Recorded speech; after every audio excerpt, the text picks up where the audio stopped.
എന്തുകൊണ്ടാണ് ഞാൻ ബാക്കി കോളേജുകൾ ഉണ്ടായിട്ട് കൂടി ഈ എമിറേറ്റ്സ് കോളേജ് ഈ ഹോട്ടൽ മാനേജ്മെന്റ് പഠിക്കാൻ വേണ്ടി തിരഞ്ഞെടുക്കാൻ കാരണം? ഞാൻ കുറച്ച് കോളേജ് ഞാൻ അഡ്മിഷൻ വന്നപ്പോൾ തന്നെ ചെക്ക് ചെയ്തായിരുന്നു. അവിടെ ഭയങ്കര ഫീസാണ് 3 വർഷത്തേക്ക് ഡിഗ്രി കോഴ്സ് ഒക്കെ. അപ്പൊ ഇവിടെ നോക്കിയപ്പോൾ ഇവിടെ ഫീസ് കുറച്ചുകൂടി കുറവാണ്. പിന്നെ ആ ഫീസിലൂടെ നമുക്ക് ഫസ്റ്റ് ഇയർ ഇൻഡസ്ട്രി വിസിറ്റ് ചെയ്ത് ബൈക്ക് വിസിറ്റ് ചെയ്യാം. പിന്നത്തെ ടീച്ചേഴ്സ് ആയാലും സാറിനായാലും ഭയങ്കര ഫ്രണ്ട്ലി ആണ്. പിന്നെ കുറെ പ്രോഗ്രാംസും മന്തിൽ ഉണ്ടാവാറുണ്ട്. അതല്ലാണ്ട് വേറെ എന്തൊക്കെയാണ് ഹോസ്റ്റലൊക്കെ ഉണ്ടല്ലോ, അതുമായിട്ട് ബന്ധപ്പെട്ട് എന്താ പറയാ? ഹോസ്റ്റലാണെങ്കിലും നമുക്ക് 24 hours വാട്ടർ ഫെസിലിറ്റീസ് ഉണ്ട്. പിന്നെ ഫുഡായാലും ഹോംലി ഫുഡാണ്, നല്ല ഫുഡും പാടുന്നുണ്ടല്ലേ.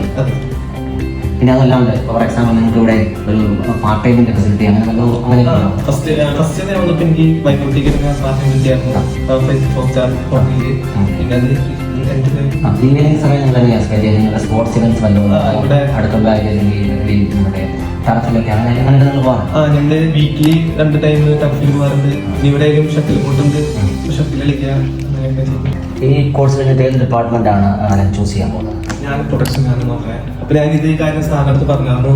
അപ്പൊ നമുക്കിവിടെ പ്രൊഡക്ഷൻ ക്ലാസ് ഉള്ളതുകൊണ്ട് തന്നെ പുറത്തുനിന്ന് ഷെഫ്മാരെ വിളിച്ച് നമുക്ക് ഇവിടെ പ്രൊഡക്ഷൻ പ്രാക്ടിക്കലും എല്ലാവരും തരാറുണ്ട്. ഇത് കഴിഞ്ഞിട്ട് ഏത് ഇന്ത്യയിൽ തന്നെ വർക്ക് ചെയ്യണം, അത് പുറത്തുള്ളത് വർക്ക് ചെയ്യണം? അല്ലല്ല, കാനഡയിലാണ് ഞാൻ നോക്കുന്നത്. അപ്പൊ ഞാൻ ഇവിടെ ചോദിച്ചപ്പോ സാർമാരെ അതിനോട് അസിസ്റ്റ് നമുക്ക് തരുമെന്ന് പറഞ്ഞു. ഹയർ സ്റ്റഡീസിനാണെങ്കിലും ഇവിടുന്ന് അസിസ്റ്റ് ചെയ്തു.